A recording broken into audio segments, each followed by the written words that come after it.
तर काल गेलो होतं ना मी गोबी मंचुरियन. त्याला जास्त सामान लागत नाही, एकदम सोप्या प्रकारचं आणि टेस्टी असं हे होतं. त्यासाठी आपण एक मोठा कोबी घेतलेला आहे आणि 2 ढोबळी मिरची घेतलेल्या आहे. तुम्ही इथे ढोबळी मिरची जास्त पण यूज करू शकता. माझ्याकडे 2च होते म्हणून मी 2च घेतले.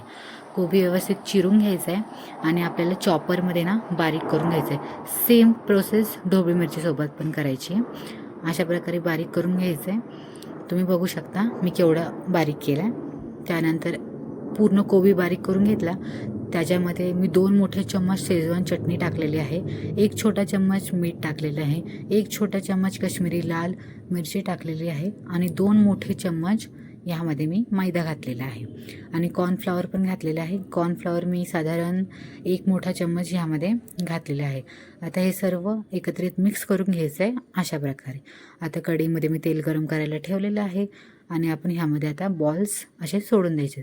जोपर्यंत मंचुरियनचा कलर लाल होत नाही तोपर्यंत आपल्याला ते कढईमधून काढायचे नाही आहेत. अशा प्रकारे व्यवस्थित तळून घ्यायचे. तर अशा प्रकारे आपले गोबी मंचुरियन तयार झालेले आहे. तुम्ही बघू शकतात किती क्रिस्पी झालेले आहेत. जर तुम्हाला ही रेसिपी आवडली असेल तर चॅनलला सबस्क्राईब करा. भेटूया पुढच्या ब्लॉगमध्ये. बाय.